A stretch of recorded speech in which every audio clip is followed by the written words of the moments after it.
Hello, educators. Today we're going to discuss a critical topic: how trauma can show up in elementary and middle school classrooms, and what you can do to reduce its harmful impacts on your students ages 9 to 13. First, let's understand what trauma is. When kids go through extremely difficult things like witnessing or experiencing abuse, living without consistent access to shelter and food, or many other painful situations that are hard for them to process, has a profound impact on their everyday lives. They may respond in a variety of different ways. Some might be constantly thinking about the traumatic event, others may talk about it frequently, seemingly consumed by it, and some might giggle or release energy in unexpected ways. All of these responses are attempts to gain mastery over what has happened to them. Now, how does trauma affect classroom behavior and academic performance? Trauma can impact a child's ability to focus, regulate emotions, and engage with peers. You might notice daydreaming or seeming lost in thought, exaggerated startle responses, difficulty mastering new concepts or retaining information.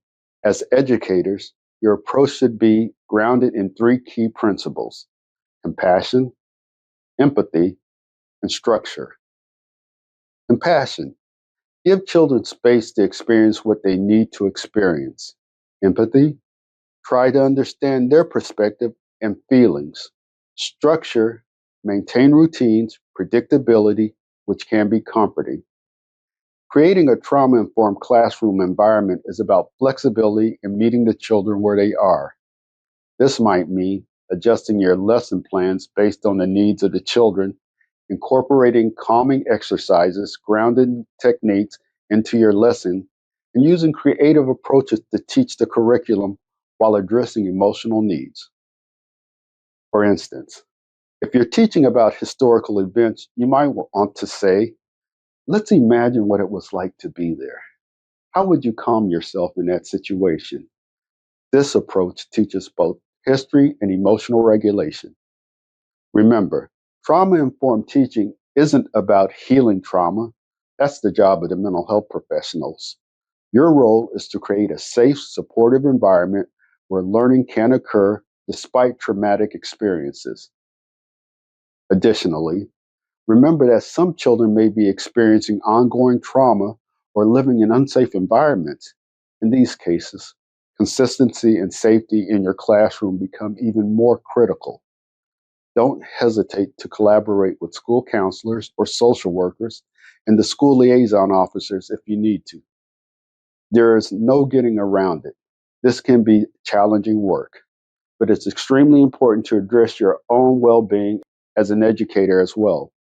Dealing with trauma in the classroom can be emotionally taxing, and you may find yourself impacted by secondary trauma.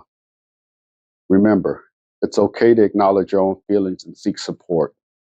Take time for self care, connect with colleagues for peer support, and don't hesitate to reach out to mental health professionals or employee assistance programs. By taking care of yourself, you're better equipped to support your students. To conclude, addressing trauma in the classroom is about being flexible, compassionate, and structured. It's about seeing the child first and not the trauma or the behavior. By creating a supportive environment and meeting each child's unique needs, you're not just teaching, you're providing a safe harbor in what might be a stormy time in their lives. Thank you for your dedication to your students and for being on the front lines of this important work. Please visit our website for more information.